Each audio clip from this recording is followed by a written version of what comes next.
Estados Unidos y la FIFA querían todo en inglés, pero Sheinbaum y el español se impusieron en el Mundial. Y lo que está a punto de escuchar va a cambiar completamente la manera en que usted ve este torneo. Imagínese la escena.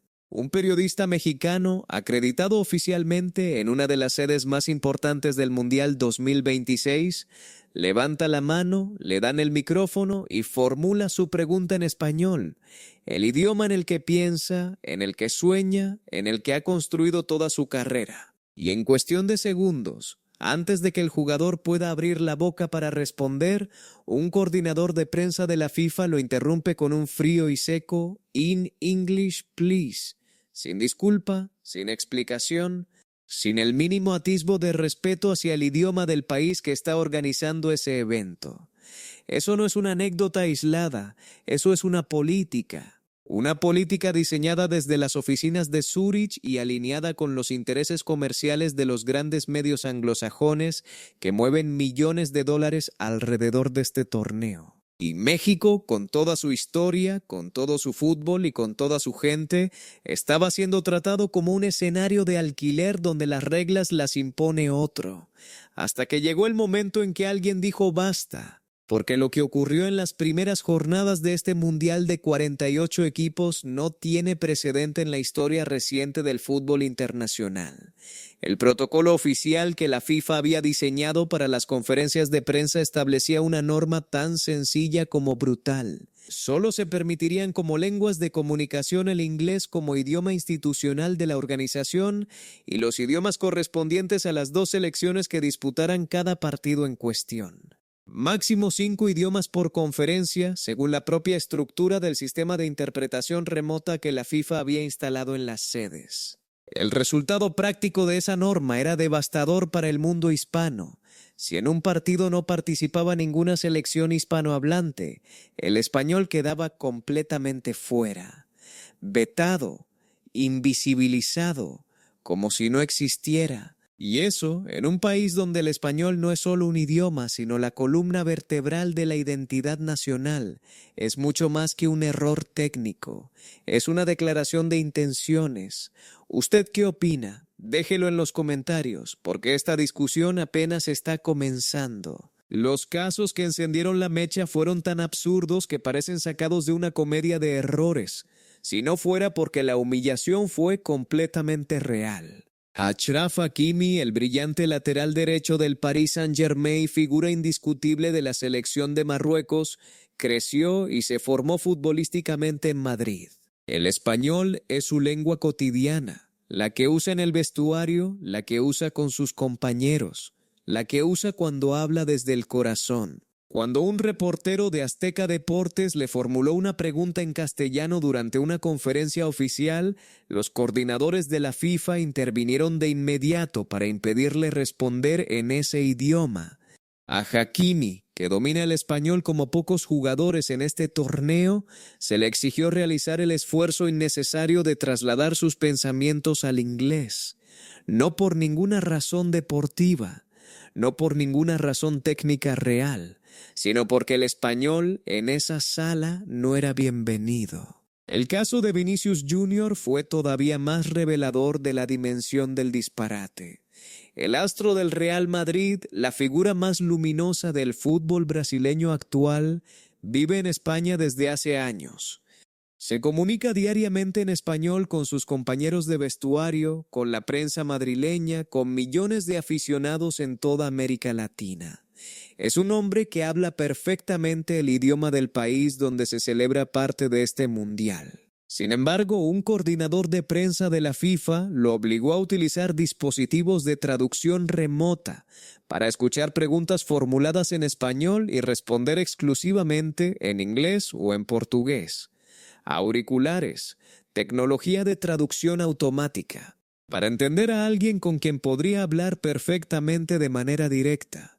La imagen de Vinicius con esos auriculares puestos, visiblemente incómodo, visiblemente molesto, recorrió las redes sociales en minutos y se convirtió en el símbolo más poderoso de todo este escándalo. Y luego llegó Frenkie de Jong, el mediocampista del FIDE Barcelona, uno de los cerebros del juego del combinado neerlandés, lleva años residiendo en Cataluña.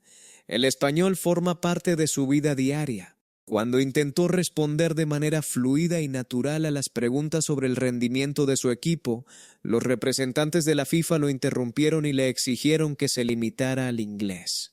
A De Jong, que vive en España, que habla español, que quería usar ese idioma precisamente porque estaba en México, porque quería conectar con la gente. Pero la norma era la norma, y la norma decía que el español no era suficientemente importante. Suscríbete si te gusta este video, porque aquí vamos a seguir contando todo lo que los grandes medios no quieren que sepas sobre este mundial. La explicación oficial que la FIFA ofreció cuando la polémica comenzó a escalar fue, si cabe, aún más irritante que los hechos mismos. Argumentaron que su sistema de interpretación remota no estaba técnicamente configurado para incorporar el español en conferencias donde no participaban selecciones hispanohablantes, una excusa logística, un problema de software. Como si el segundo idioma más hablado del planeta fuera una opción secundaria que no merecía estar en la lista de prioridades. Pero entonces salió a la luz un dato que lo cambió todo y que expuso la hipocresía del argumento técnico con una claridad demoledora. En el partido entre Brasil y Marruecos, la FIFA había activado 4 idiomas en su sistema: el portugués por Brasil, el árabe marroquí por Marruecos, el inglés por defecto institucional y el italiano única y exclusivamente porque el director técnico de la selección brasileña es Carlo Ancelotti. El italiano, el idioma de un solo hombre. Mientras tanto, el español, el idioma de más de 500 millones de personas en el mundo, el idioma oficial de uno de los 3 países anfitriones del torneo, el idioma que hablan los aficionados que están llenando el Estadio Azteca, el Estadio Guadalajara y el Estadio Monterrey, con una pasión que ningún otro país de esta Copa del Mundo puede igualar. Ese idioma no cabía en el sistema. ¿Le parece lógico eso a usted? Porque a nosotros tampoco. Lo que se estaba produciendo no era un accidente administrativo, era la consecuencia directa de una arquitectura diseñada para beneficiar al mercado anglosajón. La concesión de este mundial en 2018 estuvo marcada desde el principio por la influencia de los grandes grupos mediáticos estadounidenses que veían en esta Copa del Mundo una oportunidad histórica para introducir el fútbol de manera masiva en el mercado de habla inglesa de Estados Unidos. La uniformidad lingüística servía a esa estrategia. Si todo se dice en inglés, el producto es más fácil de empaquetar, de vender, de consumir en los grandes mercados que pagan en dólares. El problema es que para ejecutar esa estrategia decidieron pisotear la lengua y la cultura de México, que no es un destino turístico secundario ni un socio menor. México es un coanfitrión que ha invertido miles de millones de pesos en infraestructura, en seguridad, en logística, en hacer de este torneo un evento digno de la historia del fútbol mundial. El Estadio Azteca, que está escribiendo un capítulo sin precedentes al convertirse en el primer recinto en albergar 3 inauguraciones mundialistas a lo largo de su historia, es un templo, y en ese templo se habla español. La reacción de la presidenta Claudia Sheinbaum fue tan necesaria como inevitable. Desde el Palacio Nacional, la mandataria mexicana lanzó un mensaje que no dejaba espacio para la ambigüedad. En México se habla español y eso no está sujeto a negociación. No fue un comentario diplomático suave. Fue una declaración de soberanía cultural pronunciada con la claridad que la situación exigía. Sheinbaum instruyó a la Secretaría de Relaciones Exteriores para presentar una queja formal y enérgica ante el comité organizador de la FIFA. Instruyó a las autoridades deportivas para exigir una respuesta concreta. Y al mismo tiempo, la conferencia de prensa de la selección mexicana se realizó íntegramente en español, ignorando olímpicamente cualquier presión de los coordinadores de la FIFA.